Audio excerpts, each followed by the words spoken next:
Good morning everybody. Selamat pagi anak-anak semuanya. Hao. Ya, saya harap semuanya baik-baik dan sehat ya. Baik, mari di pagi hari ini, tepatnya di hari Senin 29 Maret 2021, kita melanjutkan pembelajaran kita ya. Pada tema 7, perkembangan teknologi. Di subtema 3, perkembangan teknologi komunikasi. Ya, di hari Senin 29 Maret 2021. Oke. Ya, silakan anak-anak semuanya siapkan bukunya, buku tulis, buku pena, dan alat tulisnya ya, pensil ataupun ballpoint. Baik, mari kita masuk melihat untuk tujuan pembelajaran kita di hari ini, yaitu muatan bahasa Indonesia. Menjelaskan informasi dan menemukan kalimat utama serta gagasan pokok dari teks tentang perkembangan teknologi komunikasi. Dan di muatan SBDP, kita akan membahas tentang membuat hiasan dengan gambar dekoratif. Di muatan matematika, kita akan memahami keliling pada bangun datar. Dan di muatan PPKN, kita akan mempelajari serta membahas tentang keberagaman teman-teman di tempat bermain.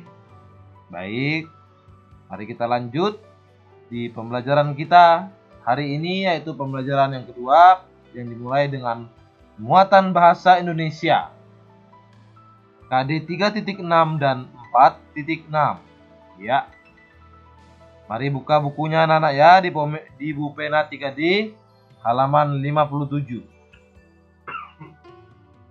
Muatan bahasa Indonesia.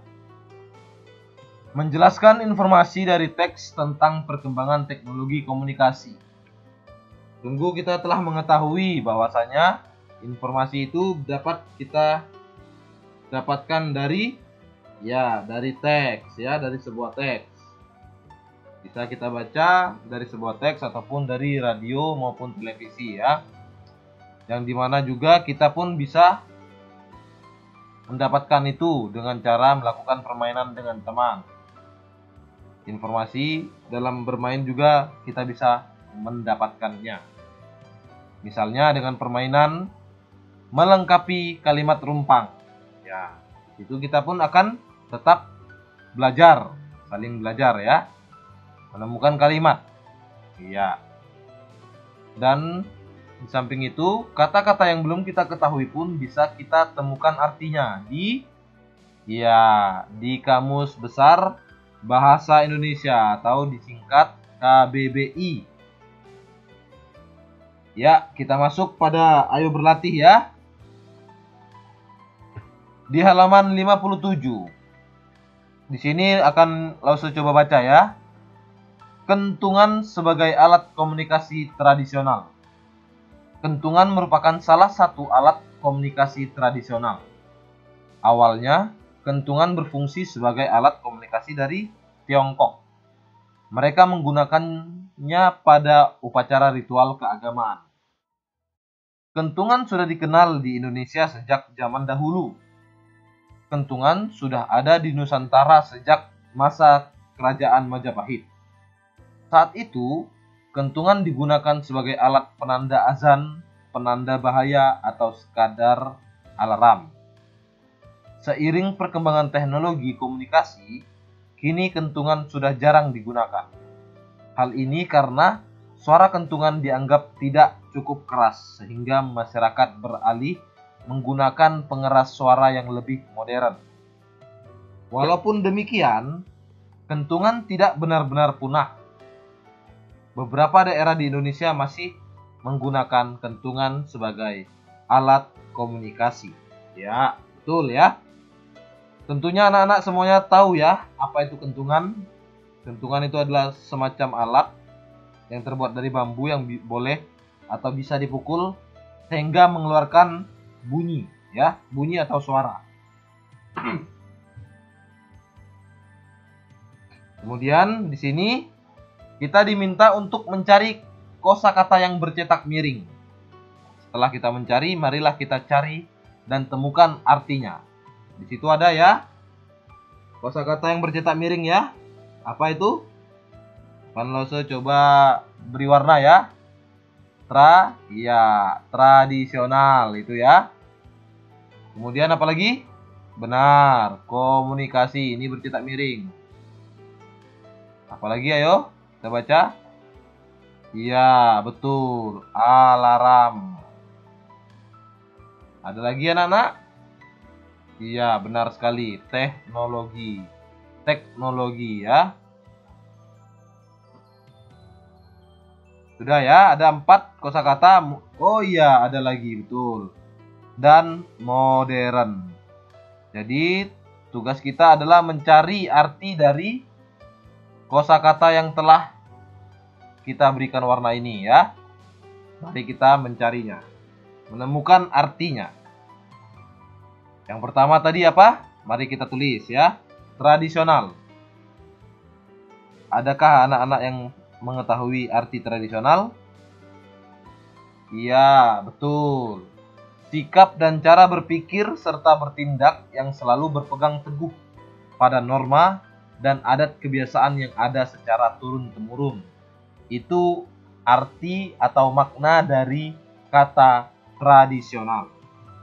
Yang kedua tadi, ya, komunikasi ya. Artinya adalah pengiriman dan penerimaan pesan atau berita antara 2 orang atau lebih, sehingga pesan yang dimaksud dapat dipahami. Itu 2 orang atau lebih ya. 4-nya tidak ada. Kita buang ini. Ya. Kemudian kata-kata apa? Ya, alarm. Artinya tentu anak-anak tahu ya alarm itu apa. Jadi artinya apa? Iya, boleh. Tanda bahaya berupa sinyal, bunyi, sinar, dan sebagainya. Lalu teknologi. Teknologi itu memiliki arti, ya, metode ilmiah untuk mencapai tujuan praktis. Betul ya? Dan selanjutnya adalah modern. Terbaru. Kalau modern itu artinya adalah terbaru atau mutakhir. Itu artinya ya. Ya. Baik, kita lanjut kepada halaman selanjutnya. Mari lengkapi kalimat-kalimat terumpang berikut dengan kosakata yang tepat. Gunakan kosakata yang ada di dalam kotak. Jadi di situ sudah ada ya, terdapat sebuah kalimat yang belum lengkap. Namun kita memiliki bantuan karena diberikan adanya beberapa kata yang harus kita sesuaikan untuk mengisi kalimat rumpang tersebut. Ya, mari kita kerjakan ya bersama-sama anak-anak ya. Ya. Kentungan merupakan salah satu alat komunikasi. Apa jawabannya? Ayo. Iya, betul. Tradisional. Kentungan digunakan sebagai, ayo, sebagai apa tadi? Tradisional tadi udah dipilih ya. Kalau tradisional udah kita pilih, maka itu tidak bisa kita gunakan lagi. Sekarang kita coret ya, tradisional. Sudah dipakai. Kentungan digunakan sebagai, betul, alarm. Berarti sudah digunakan, kita berikan tanda supaya kita tidak bingung dalam menjawab yang selanjutnya. Seiring perkembangan teknologi, kentungan sudah jarang digunakan. Teknologi apa ini? Iya, teknologi komunikasi. Kentungan sudah jarang digunakan, maka masyarakat pun beralih menggunakan apa? Tinggal satu lagi ya, berarti menggunakan pengeras suara. Betul. Pengeras suara yang lebih modern. Dan kita lihat tanda panahnya menunjuk ke bawah.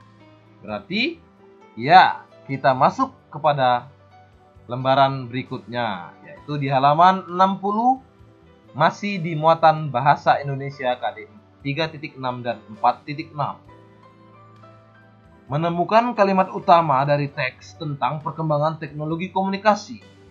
Seperti yang di depan tadi ya, berbagai informasi, berbagai kalimat, berbagai berita itu dapat kita cari dari banyak sumber. Dengan cara membaca ya, dengan cara menonton televisi pun bisa, mendengarkan radio, ataupun berbicara dengan teman kita. Dan di sini juga telah terketahui bahwasanya sumber memperoleh informasi juga dapat dilakukan dengan cara membaca teks ya. Untuk dapat juga menemukan kalimat utama dalam setiap paragraf. Jadi supaya kita bisa menemukan kalimat utama dalam setiap paragraf, kita pun harus terlebih dahulu membaca teks kalimat yang hendak kita ketahui kalimat utamanya ya.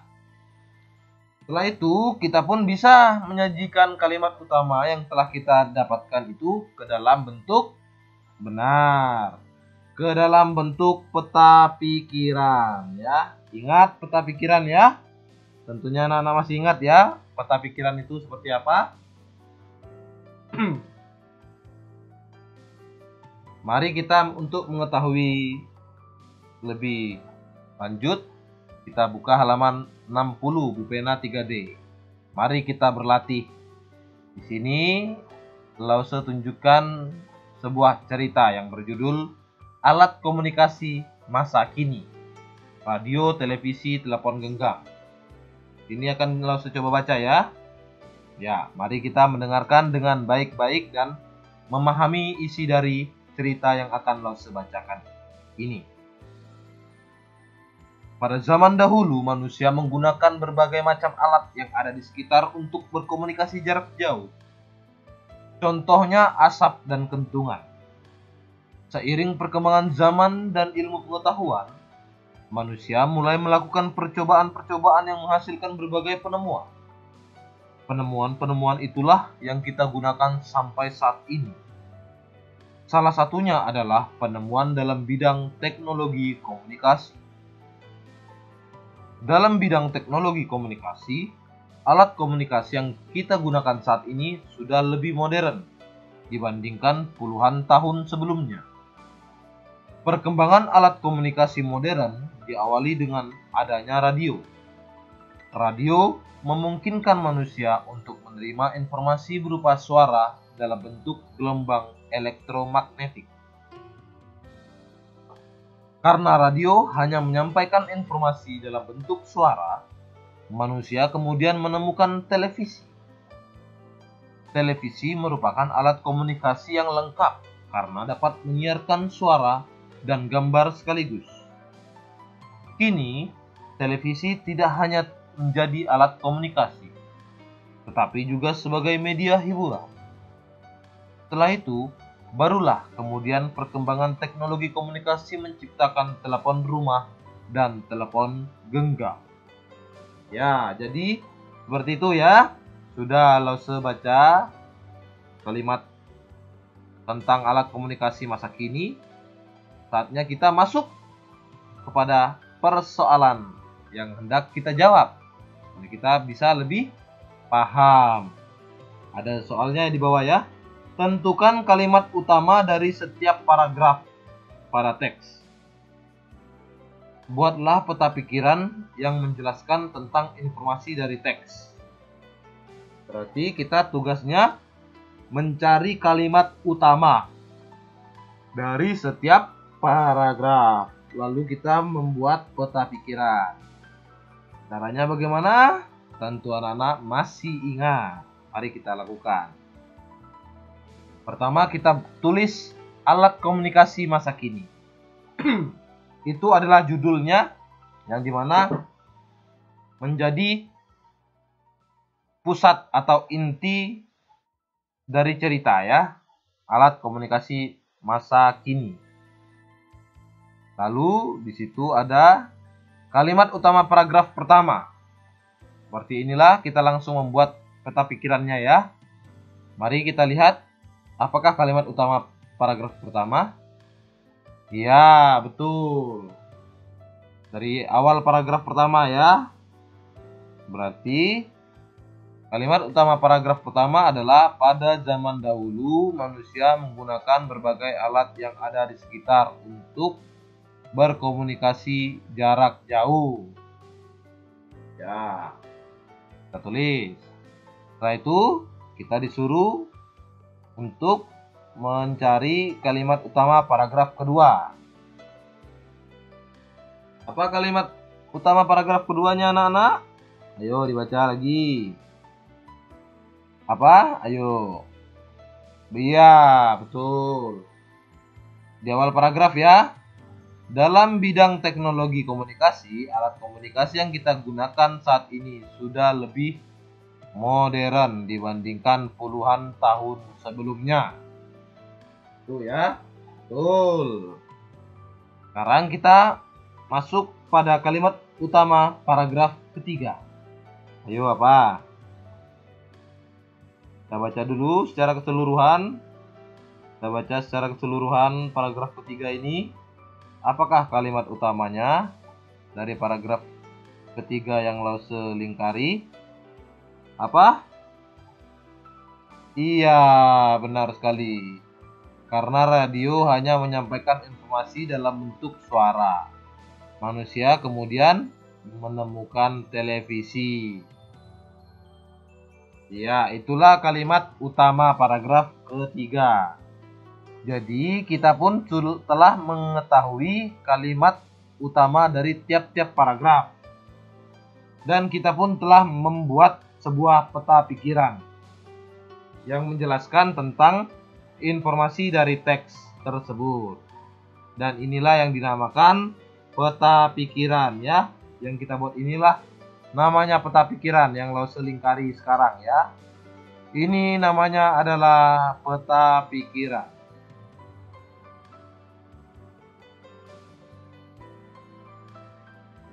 Iya. Peta pikiran. Ini bernama peta Iya, betul. Pikiran. Oke, kita lanjut ya. Di halaman 64 muatan bahasa Indonesia di pembelajaran keempat, menemukan gagasan pokok dari teks tentang perkembangan teknologi komunikasi. Kita pun bisa mencari kata-kata yang belum kita ketahui artinya di mana tadi? Ya, di Kamus Besar Bahasa Indonesia. Ini kalau bisa jangan disingkat ya. Ini ada kesalahan ya. Di Kamus Besar Bahasa Indonesia. Kemudian setelah kita mengetahui artinya, kita pun bisa menentukan kalimat utama dan gagasan pokok setiap paragraf. Seperti yang tadi, yang baru saja kita lakukan ya. Nah, ya. Ya, baik. Setelah kita menemukan kalimat utama dan gagasan pokok setiap paragraf, maka kita pun bisa menyusun gagasan pokok itu supaya bisa menjelaskan isi teks. Ya, sama halnya dengan kita membuat peta pikiran seperti tadi ya. Baik, benar sekali. Oke. Sekarang kita buka buku pena 3D halaman 64. Kita membaca sebuah cerita lagi. Saya akan coba membacakan yang berjudul Perkembangan Telegraf. Telegraf adalah suatu alat untuk mengirim dan menerima pesan dari jarak jauh. Telegraf menggunakan listrik untuk mengirimkan pesan dengan menggunakan tembaga. Pesan yang dikirim dan diterima berbentuk sinyal dan kode-kode sederhana yang dikenal dengan kode Morse. Kode Morse merupakan sistem perwujudan huruf, angka, dan tanda baca dengan sinyal menggunakan kode titik dan garis yang disusun mewakili alfabet tertentu. Kode Morse yang dikirim melalui telegraf adalah media komunikasi yang memiliki jangkauan terluas dan tercepat. Telegraf pertama ditemukan oleh Samuel F.B. Morse pada tahun 1837 di Amerika Serikat. Pada tahun 1870, Thomas Alva Edison menemukan telegraf dua arah dengan kecepatan yang lebih baik. Telegraf lalu memiliki masa kejayaannya saat itu, karena banyak digunakan oleh tentara dan kegiatan pemerintah. Ya, sudah dibaca tadi ya, perkembangan telegraf. Kita masuk pada lembar selanjutnya, yaitu mengerjakan soal. Mari kita mencari makna kosakata-kosakata di dalam kamus. Kosakata-kosakata, apakah itu yang harus kita cari? Artinya, ya, kita lihat yang pertama, sinyal. Ayo, apa arti sinyal? Tentu anak-anak semuanya sudah tahu kan sinyal? Iya, biasanya menggunakan handphone. Kok sinyalnya sedikit ya? Kok sinyalnya sedikit? Iya, betul. Anak-anak sudah bisa menggunakan dalam bahasa. Namun sekarang, kalau saya ingin bertanya, apa arti sinyal tersebut? Ayo, ada yang tahu? Iya, arti sinyal itu adalah tanda isyarat. Lampu merah, bunyi, larangan parkir, dan sebagainya. Itu sinyal ya. Yang kedua, kode. Apa itu kode? Benar, kode itu artinya tanda. Bisa berupa kata-kata ataupun tulisan yang telah disepakati untuk maksud tertentu. Itu ya. Telegraf, waduh, ada yang tahu telegraf itu apa? Ada tadi ya ditulis. Iya, telegraf adalah pesawat untuk mengirim berita cepat ke tempat yang jauh dengan menggunakan kawat kekuatan listrik. Jangkau, kalau jangkau itu apa artinya? Jarak mendatar maksimum yang dicapai peluru atau proyektil. Proyektil ya. Sekarang kita diminta untuk menemukan dan menuliskan kalimat utama setiap paragraf. Ayo, saya harap dan saya yakin anak-anak semuanya sudah mengerti dan paham dan bisa mengerjakannya. Karena tadi sudah kita lakukan ya. Sekarang dengan kalimat yang baru, cerita yang baru, saatnya kita melakukan hal yang sama, yaitu menemukan kalimat utama dari setiap paragraf. Paragraf pertama apa anak-anak? Ayo. Iya, telegraf adalah suatu alat untuk mengirim dan menerima pesan dari jarak jauh. Kalau paragraf yang kedua? Ayo. Betul sekali. Kode Morse yang dikirim melalui telegraf adalah media komunikasi yang memiliki jangkauan terluas dan tercepat ya. Saya warnai saja ya. Ini kalimat utamanya. Paragraf pertama. Paragraf kedua, kalimat utamanya adalah ini. Dan kalimat yang ketiga, ayo apa? Paragraf ketiga, iya, ditemukan oleh Samuel F.B. Morse pada tahun 1837 di Amerika Serikat. Itu ya, kalimat utama paragraf ketiga. Soal yang ketiga, kita diminta untuk 2B untuk menuliskan gagasan pokok setiap paragraf. Yang pertama, gagasan pokoknya apa? Ayo. Inti dari ceritanya apa? Ya, telegraf mengirim dan menerima pesan dalam bentuk kode Morse. Yang kedua, paragraf kedua, gagasan pokoknya. Inti ceritanya apa? Ya, kode Morse merupakan sistem perwujudan huruf, angka, dan tanda baca dengan sinyal menggunakan kode titik dan garis yang disusun mewakili alfabet tertentu. Dan kalimat utama gagasan pokok pada paragraf ketiga adalah penemuan telegraf. Penemuan telegraf dan penggunaannya oleh tentara dan kegiatan pemerintah.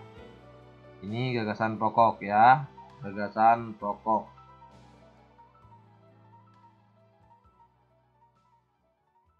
Oke, kita lanjut ya, anak-anak. Di halaman 65. Kita lanjutan, ayo berlatih itu. Ya kan? 2C, mari kita diminta untuk membuat sebuah ringkasan berdasarkan gagasan pokok tadi. Yang setiap paragraf tadi itu.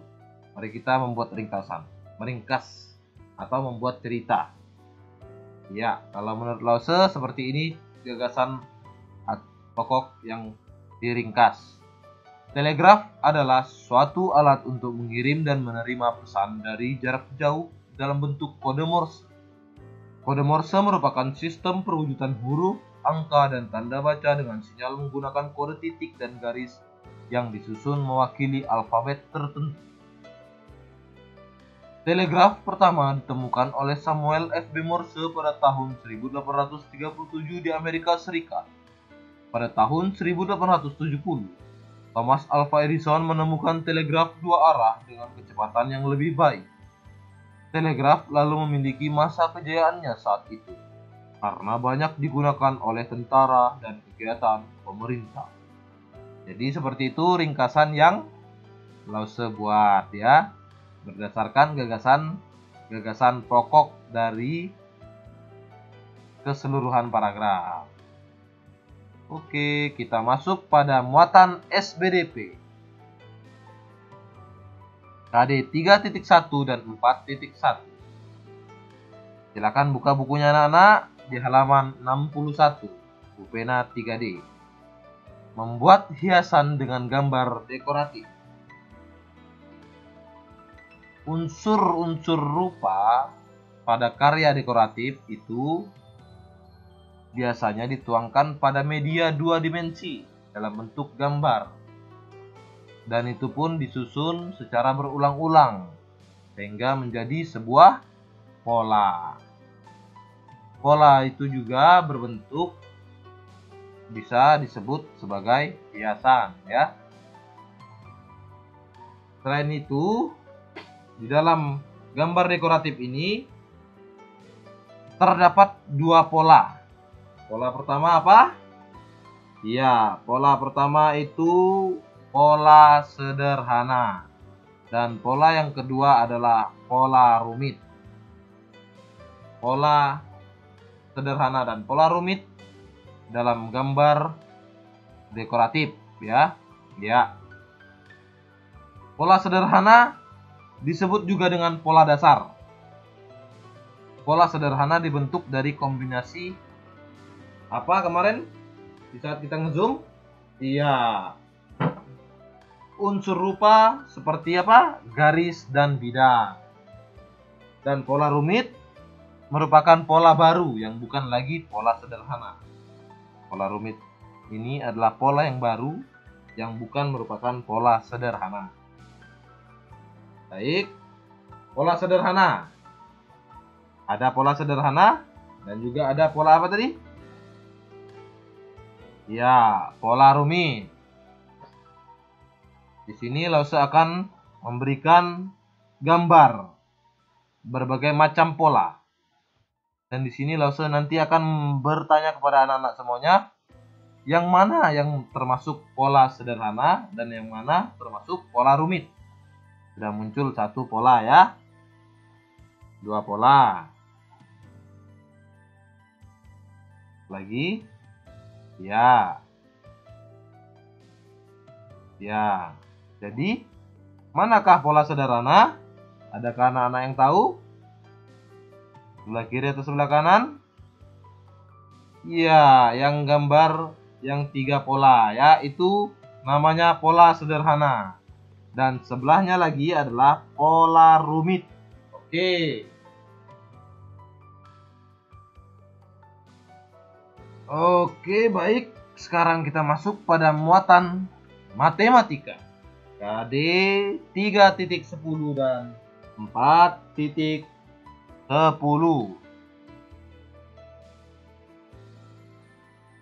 Menunjukkan keliling pada bangun datar. Ya.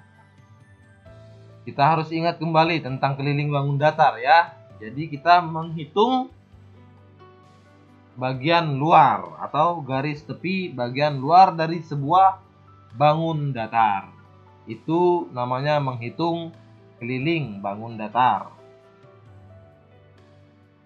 Atau juga dapat dikatakan menjumlahkan seluruh jumlah ya, seluruh jumlah panjang seluruh sisi-sisinya.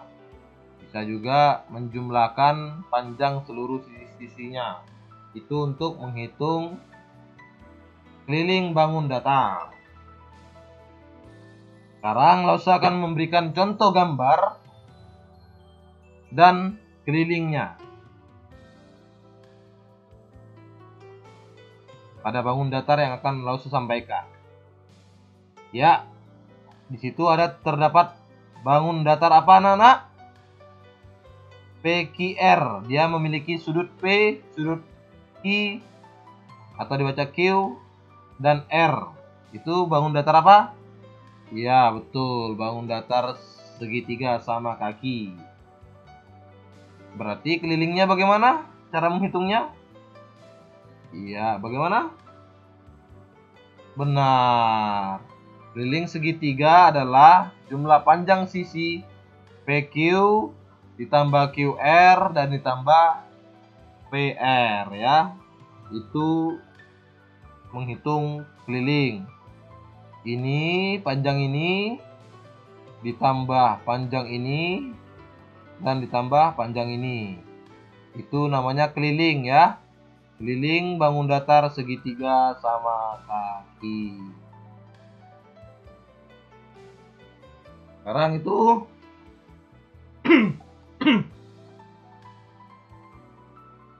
gambar apa itu anak-anak? Ya, betul. Gambar bangun datar persegi. Cara menghitung kelilingnya gimana? Iya, benar. Keliling persegi tersebut kita jumlahkan panjang sisi AB plus BC plus CD plus AD ya, ditambah semuanya ya. Ditambah panjang sisi ini adalah sisi AB dan ini adalah sisi BC ya. Ini adalah sisi CD dan ini adalah sisi betul AD atau DA boleh. Jadi setiap panjang sisi-sisi ini kita tambahkan atau kita jumlahkan. Maka hasilnya adalah keliling persegi. Ya. Sekarang kita lihat bangun datar apakah yang selanjutnya ini? Ya, betul. Segitiga sama segitiga. Keliling segitiga 5 ya. Segi 5. Cara menghitungnya juga sama ya. Ditambah sisi PW ditambah WX ditambah XY ditambah YZ. Jadi semua sisi ini ditambah ya, ditambah XY, XZ dan PZ ya, atau ZP sama. Itu untuk mengetahui keliling bangun datar. Keliling bangun datar pada persoalan yang ditanya. Mari kita berlatih pada halaman 63, pulpena 3D.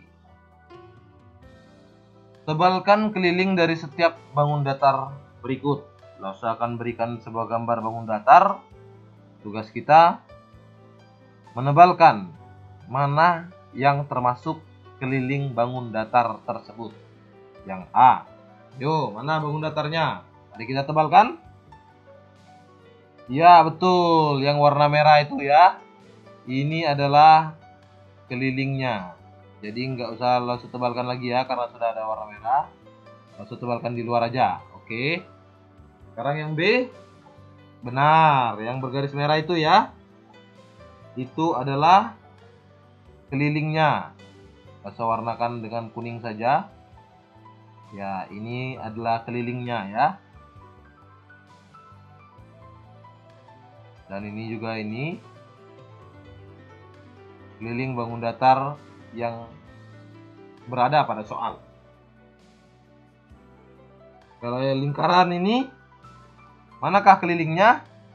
Iya, benar, kelilingnya adalah bagian luar. Bagian tepi atau garis tepi bagian luar itu namanya keliling ya. Dan yang D, ya, sama juga. Kelilingnya adalah garis tepi bagian luar. Itu namanya keliling bangun datar. Sekarang tugas kita menentukan keliling bangun datar sesuai nama sisi-sisinya. Mari kita menemukan kelilingnya. Ada sisi AB, BC, dan CA. Atau dikatakan sudut A, sudut B, dan sudut C. Ya, kelilingnya adalah AB plus BC ditambah AC. Ya, kalau B berarti kelilingnya adalah PQ ditambah QR ditambah RS ditambah, benar, SP atau PS. Ya, yang C gimana anak? D, iya, iya betul. DE ditambah EF ditambah FG ditambah DG ya, betul. Yang ketiga, kita diminta untuk membuat gambar bangun datar. Tentukan keliling setiap bangun datar yang telah dibuat. Jadi, Lause telah membuat sebuah gambar bangun datar di sini. Tugas kita bersama-sama menentukan kelilingnya saja ya. Ya. Yang pertama, segitiga sama sisi ABC. Lause gambarkan dulu ya. Ya. Sudah Lause gambarkan. Mari kita menuliskan keliling bangun datar segitiga sama sisi. Berarti keliling segitiga sama sisi ABC sama dengan AB, ya, ya, ditambah apa? BC, lalu ya, lalu ditambah AC atau CA. Persegi panjang PQRS. Kelilingnya bagaimana? Ya, PQ ditambah QR ditambah ya RS, lalu betul ditambah PS. Ya, seperti itu ya cara menghitung keliling sebuah bangun datar. Jajar genjang HIJK. Kalau ini bagaimana? Yo. Iya, benar. Sama penghitungannya ya, pengerjaannya. HI ditambah IJ ditambah JK dan ditambah HK. Itulah keliling jajar genjang. Kalau keliling trapesium ini, trapesium sama kaki, RSTU. Iya, betul anak-anak. Kelilingnya sama dengan RS ditambah ST ditambah TU ditambah RU. Sudah pintar semua anak-anakku ini ya. Baik, kita lanjut kepada muatan selanjutnya, yaitu muatan PPKN.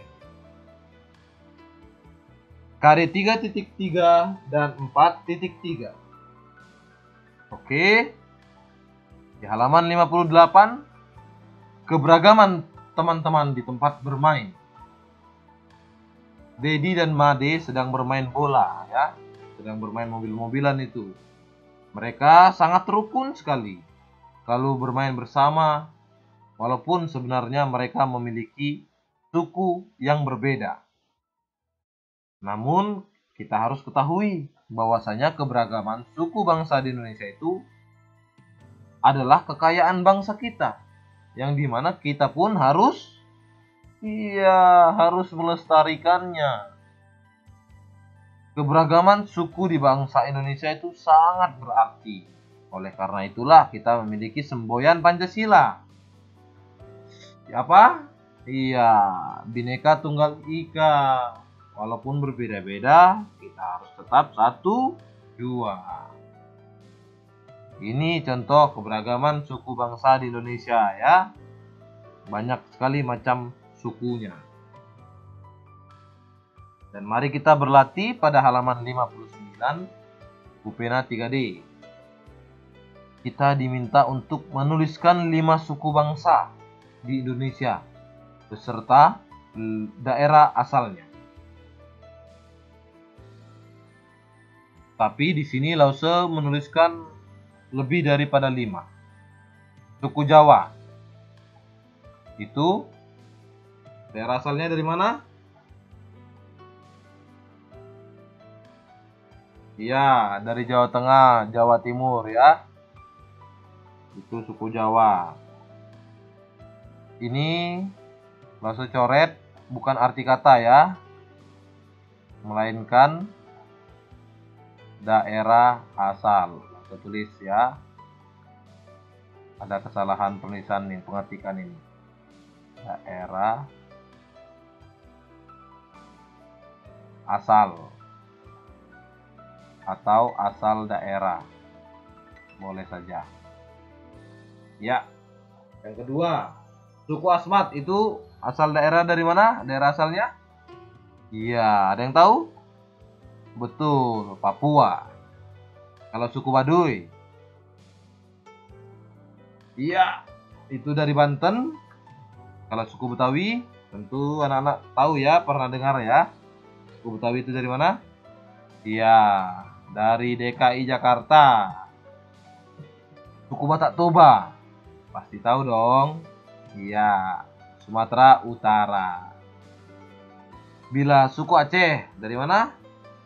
Iya, benar, dari Aceh. Kalau suku Ambon, ayo, ada yang tahu? Mungkin ada saudara, paman yang dari atau pernah ke Ambon. Dari manakah asal suku Ambon ini? Daerahnya di mana? Iya, di Maluku. Suku Seram. Betul. Itu dari Maluku Utara. Kalau suku Gorontalo? Ya, itu dari Gorontalo. Suku Anak Dalam, ayo, ada yang tahu? Suku Anak Dalam itu dari mana? Daerah asalnya? Ya, dari Jambi ya. Suku Dani. Ada yang tahu? Betul, suku Dani berasal dari Papua. Suku Sunda dari? Iya, dari Jawa Barat. Oke, kita lanjut ke halaman 65 buku pena 3D. Keberagaman teman-teman di tempat bermain. Muatan PKN KD 3.3 dan 4.3. Setelah kita ketahui bahwasanya kita memiliki bermacam-macam bahasa daerah, yang dimana kita bisa memiliki perbedaan yang sangat banyak ya, di saat kita bermain ataupun di saat kita berada di luar kota, yang dimana kita memiliki latar belakang suku yang berbeda.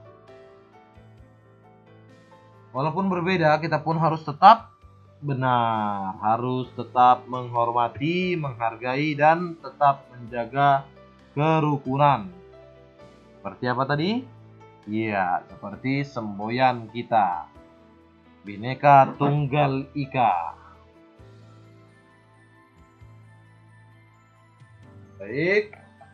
Kemudian kita berlatih melanjutkan pemahaman kita di halaman 65. Kita ditanya, menurut anak-anak, apakah keberagaman bahasa daerah yang dimiliki teman-temanmu itu menjadi penghalang bagimu untuk dapat berkomunikasi dan bermain bersama mereka? Keberagaman bahasa daerah menjadi penghalang berkomunikasi dan bermain? Apakah itu menjadi penghalang bagi kita karena kita berbeda bahasa daerah? Ya atau tidak? Iya, tentu juga jawabannya tidak ya. Karena kita harus saling menghormati, menghargai satu sama lain. Sekarang kita diminta untuk menuliskan beberapa contoh cara kita dalam melestarikan bahasa daerah yang ada di Indonesia. Cara melestarikan bahasa daerah. Gimana caranya? Ya, yang pertama, kita harus memasukkan pelajaran bahasa daerah dalam kurikulum sekolah. Yang kedua, menggunakan bahasa daerah dalam percakapan sehari-hari. Dan yang ketiga adalah menghidupkan bahasa daerah dalam kegiatan lomba tertentu. Jadi, seperti itulah caranya. Ya, caranya kita untuk melestarikan bahasa daerah. Kita harus tetap membawa bahasa tersebut di dalam hidup sehari-hari, dalam bercakap ataupun berkomunikasi. Kita membawanya di dalam pelajaran sekolah. Kita juga membawanya di dalam berbagai macam kegiatan. Supaya apa? Supaya bahasa daerah tersebut menjadi terlestarikan. Ya, bagus. Baik, anak-anak. Sekarang di Bupena halaman 59 kita lihat ya, Bupena 3D. Di situ ada tugas untuk kalian semua. Tugas KI 4 PPKN KD 4.3. Ingat, ini diambil nilai. Jadi diharapkan dikerjakan dengan baik dan benar ya. Ya, mencari informasi keberagaman suku bangsa di Indonesia. Keterangan tugasnya, pilihlah 5 suku bangsa yang ada di Indonesia dan tentukan. Yang pertama, apa yang harus ditentukan? Setelah kalian memilih 5 suku bangsa yang ada di Indonesia, tentukan. Yang pertama, alat musik tradisionalnya, lagu daerahnya, tarian tradisionalnya, dan yang keempat, ciri khas setiap suku bangsa. Misalnya ciri fisiknya atau yang lain ya. Misalnya contohnya, kalian diminta untuk memilih 5 suku bangsa. Oh, saya mau memilih yang pertama, suku Batak Toba. Berarti alat musik tradisionalnya apa? Oh, seruling. Lagu daerahnya apa? Oh, lagu daerah musik Batak itu butet mungkin kan? Lagu tradisionalnya apa? Tarian tradisionalnya tortor. Ciri khas pakaian suku bangsanya untuk adat Batak apa? Mungkin menggunakan ulos. Seperti itu. Lalu yang kedua, suku bangsa yang kita pilih apa? Suku Papua. Nah, alat musik tradisional Papua itu apa? Nah, seperti itu ya anak-anak ya dalam mengerjakannya ya. Ya. Jadi kalian harus membuat 5 suku bangsa. Beserta dengan alat musik, lagu daerah, tarian tradisional, dan ciri khas setiap suku bangsa tersebut. Di sini juga Lause harap dan Lause minta kalian mengerjakannya di buku tulis. Ingat, tanggalnya ditulis, judulnya, serta muatan tugasnya juga ya. Tolong kerjakan dengan baik dan rapi. Ya anak-anak ya. Pengumpulan paling lambat pada Kamis tanggal 1 April 2021. Ya. Nanti hasilnya di buku tulis dikerjakan ya. Oke, untuk itu pembelajaran kita di pagi hari ini cukup sekian dulu ya anak-anak ya. Lause ucapkan terima kasih dan salam sejahtera serta sehat selalu untuk anak-anak dan untuk kita semua. Tetap semangat dalam belajar dan selalu memberikan yang terbaik. Sisi Tachia, Cai.